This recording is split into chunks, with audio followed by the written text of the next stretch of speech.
Man, don't you just like the snow? I like the snow.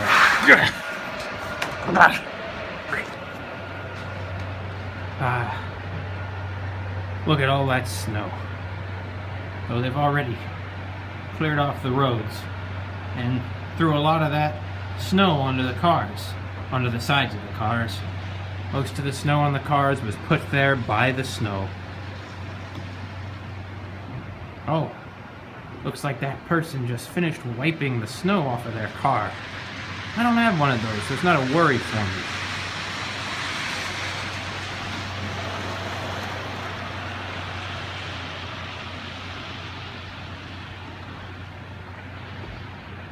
Hello, Mackerel phones here. Here's some footage I took of the first snow of the year, or rather the first heavy, sticking snow.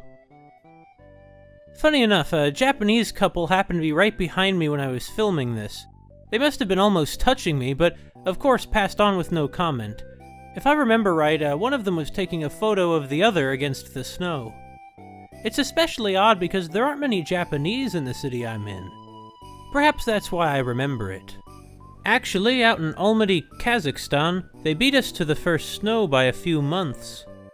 I'm pretty sure those lights are the reflection on the window behind which my friend was standing when she took this picture, and not flying saucers or lamps on some kind of enormous roof that has been built over the city. In honor of the first snow, I went on a walk. Apparently, lots of other people had the same idea. It was still very quiet, though. Although I do remember hearing some young woman up ahead simply ecstatic about the snow, going on about how it was almost like some kind of wonderland.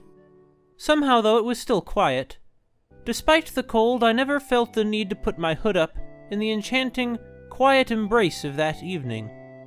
I even found some guys who were beginning to build snowmen and sled and have snowball fights.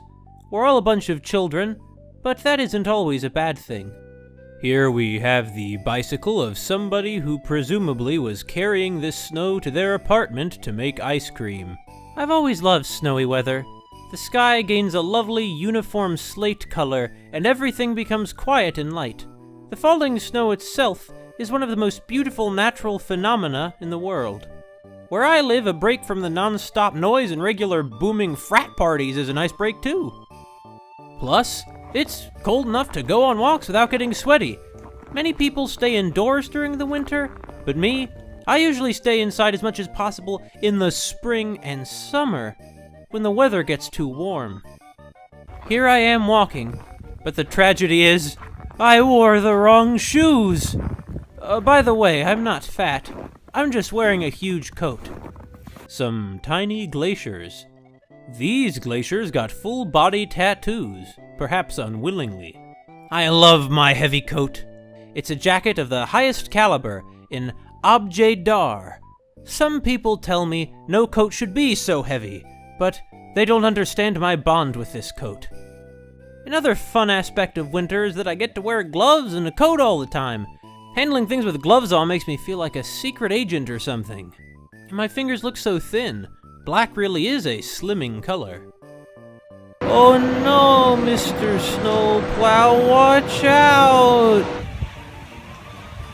The boats are asleep for the winter. When I was in high school, I became interested in the aesthetic qualities of snow. I thought snow could be used as an interesting metaphor. Snow falls down to earth, pure and white, or only slightly sullied. Then it is moved around, trampled, compacted, or made into beautiful shapes or left untouched. And then, after a brief season of existence, it melts, its constituent parts, to fall again as new snow in the future. Of course, the snow that sticks around the longest is the blackest, crustiest, filthiest snow. I thought it could be a metaphor for something anyway. I feel for you, freezing, trampled upon snow. Even the brown snow heaped up into huge mounds on the edges of parking lots. It, too, was fresh and clean once. When Lake Mendota freezes, people walk out over it. Sometimes they build hockey rinks, and ice fishing is always popular. Didn't quite get cold enough this year, though. Oh no, Mr. Snowplow, watch out! Snow! Watch out for the snowplow, Mr. Snow. Careful, Mr. Snowplow. Oh no! So remember, call Mr. Plow. That's my name. That name again is Mr. Plow. And here we have some peanut butter. Doesn't look like it's open either. The snow keeps pouring down. But sooner or later, the snow will stop too.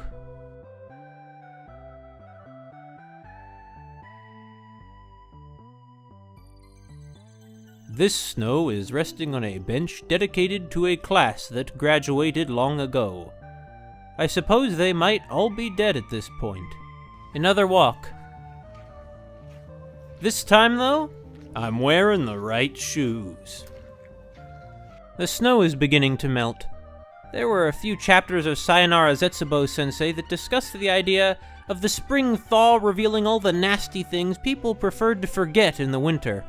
In one chapter, they even discuss how spring is the time of year when the weirdos begin emerging again. I never used to understand that. Sure enough, though, the garbage is exposed for blocks and blocks, poisoned to be carried off in the meltwater. And the streets, so calm in the winter, face an outbreak of noise and crowds. The snow's just about all melted. But it's only natural. And besides, there'll be plenty next year.